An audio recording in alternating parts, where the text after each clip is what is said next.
Namaste everyone, my name is Mohit Pathak and I'm going to be teaching you all about Chhatrapati Shivaji.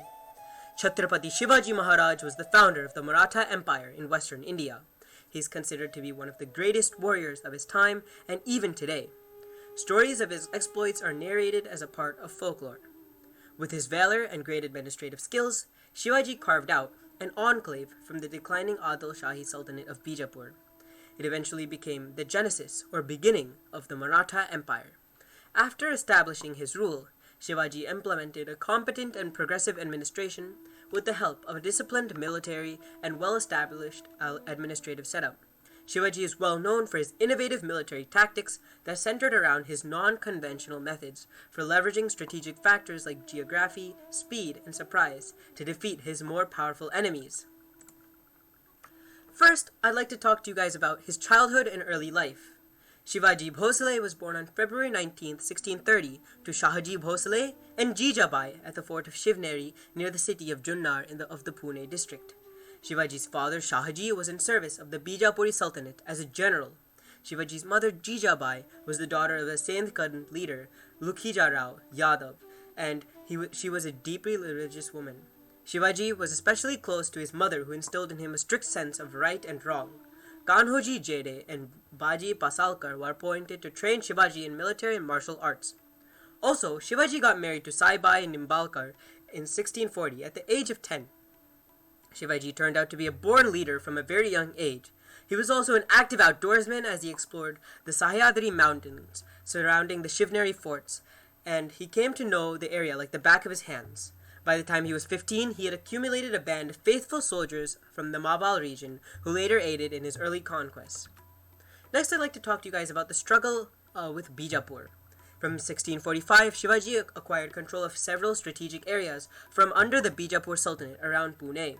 Following his success, he had emerged as a threat from Muhammad Adil Shah, who you can see in the top right, who gave the order to imprison Shahaji in 1648. Shahaji, in the bottom right, was released on condition that Shivaji keep a low profile and keep from further conquest. Shivaji resumed his conquest after Shahaji's death in 1665 by acquiring the valley of Javali from Chandra Rao More, a Bijapuri Jagirdar. Muhammad Adil Shah sent Afzal Khan, a powerful general in his employ, to subdue Shivaji. The two met in a private meeting to discuss terms of negotiation. Shivaji anticipated it to be a trap, and he arrived prepared, wearing armor and concealing a metal tiger claw. When Afzal Khan attacked Shivaji with a dagger, he was saved by his armor, and Shivaji retaliated by attacking Afzal Khan with the tiger's claw, mortally injuring him. He ordered his forces to launch an attack on the leaderless Bijapuri contingents. Victory was easy for Shivaji in the Battle of Pratapgarh, where around 3,000 Bijapuri soldiers were killed by the Maratha forces. Muhammad Adil Shah next sent a larger army under the command of General Rustam Zaman, who faced Shivaji in the Battle of Kolhapur. Shivaji secured the victory in a strategic battle, causing the general to flee for his life. Muhammad Adil Shah finally saw victory when his general Siddhi Jaur successfully besieged the fort of Panhala on September 22, 1660. Shivaji recaptured that fort of Panhal later in 1673. Next, the conflicts with the Mughals. Shivaji's conflicts with the Bijapuri Sultanate and his continuous victories brought him under the radar of Mughal Emperor Aurangzeb. Aurangzeb saw him as a threat to the expansion of his imperial intent and concentrated his efforts on eradicating the Maratha threat, that is Shivaji. Confrontations began in 1657 when Shivaji's generals raided and looted Mughal territories near Ahmednagar and Junnar. However, Aurangzeb's retaliation was thwarted by the arrival of the rainy season and battle for succession back in Delhi. Aurangzeb directed Shaista Khan, governor of Deccan, and his maternal uncle to subdue Shivaji. Shaista Khan launched a massive attack against Shivaji, capturing several forts under his control, and even his capital of Pune. Shivaji retaliated back by launching a stealth attack on Shaista Khan, eventually injuring him and evicting him from Pune. Shaista Khan later arranged multiple attacks on Shivaji, severely reducing his full hold on forts in the Konkan region. To replenish his depleted treasury, Shivaji attacked the Surat, an important Mughal trading center, and looted the Mughal wealth. An infuriated Aurangzeb sent his chief general Jai Singh first with an army of 150,000. The Mughal forces made a considerable dent, besieging forts under Shivaji's control. extracting money and slaughtering several soldiers in their wake. However, Shivaji agreed to come to an agreement with Aurangzeb to prevent further loss of life, and the Treaty of Purandar was signed between Shivaji and Jai Singh on June 11, 1665. Shivaji agreed to surrender 23 forts and pay a sum of 400,000 as a compensation to the Mughal Empire. Aurangzeb invited Shivaji to Agra with an aim to use his military prowess to consolidate Mughal empires in Afghanistan. Shivaji traveled to Agra with his 8-year-old son Shivaji and was offended by Aurangzeb's treatment of him. He stormed out of the court, and offended Aurangzeb placed him under house arrest. But Shivaji once again used his wit and cunning to escape the imprisonment. He feigned severe illness and arranged for baskets of sweets to be sent to the temple as offerings for prayer.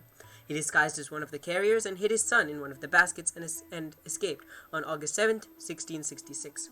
In subsequent times, Mughal and Maratha hostilities were pacified to a large extent by a constant mediation through Mughal Sardar Jaswant Singh.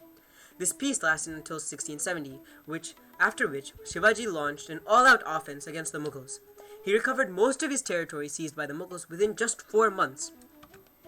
Next, I'll talk about Shivaji's relationship with the English. Well, in the initial days of his reign, Shivaji maintained cordial relationships with the English till they supported the Bijapuri Sultanate in confrontation against him in the capture of Fort Panhala in 1660. So, in 1670, Shivaji moved against the English in Bombay for them not selling him war material.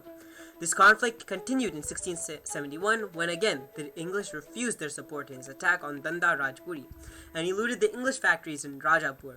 Numerous negotiations between the two parties came to term failed, and the English did not lend their support to his endeavors. Also, the picture of chess pieces in the top right symbolizes Shivaji's strategies when it came to alliances and enemies. Next, I'd like to talk about Shivaji's coronation and conquests. After having consolidated a considerable control over territories adjoining Pune and Konkan, Shivaji decided to adopt a kingly title and establish the first Hindu sovereignty in the south. That was till now dominated by Muslims. He was crowned the king of Marathas at Raigarh in an elaborate coronation ceremony. The coronation was officiated by a Pandit in front of a gathering of around 50,000 people. He took upon several titles like Chhatrapati, paramount sovereign, Shakakarta, which means founder of an era, Kshatriya Kulavantas, which meant head of Kshatriyas, and Haindarva Dharmodharak, which means one who uplifts the sanctity of Hinduism. Post-coronation, the Marathas under Shivaji's directives launched aggressive conquest efforts to consolidate most of the Deccan states under the Hindu sovereignty. He conquered Khandesh, Bijapur, Karwar, Kolkapur, Janjira, Ramnagar, and Belgaum.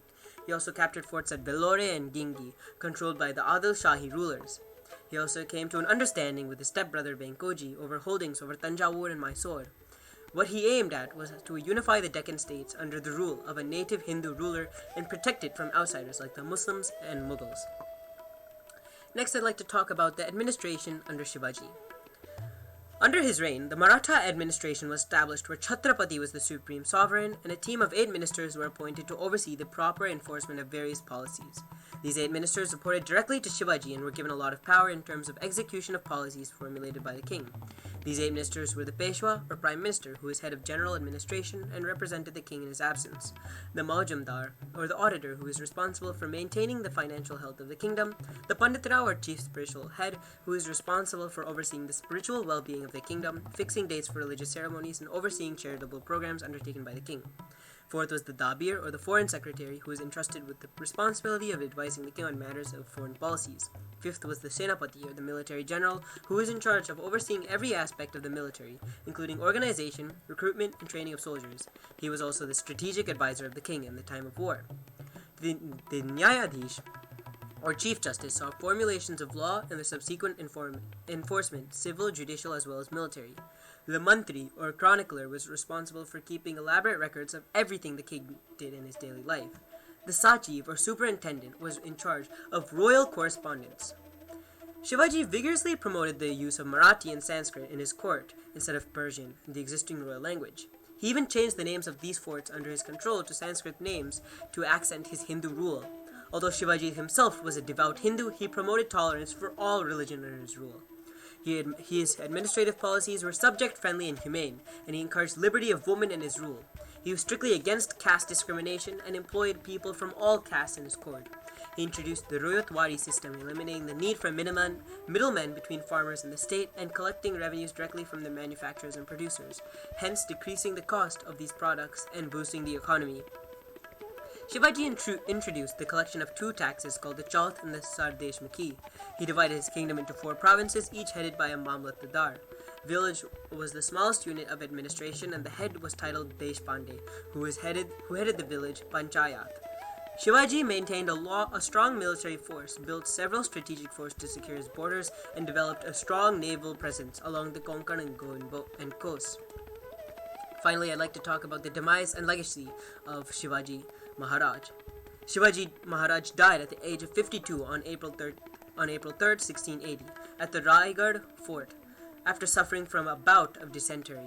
A conflict of succession arose after his death between his eldest son, Sambhaji, and his third wife, Soyrabai, on behalf of her 10-year-old son, Raja Ram.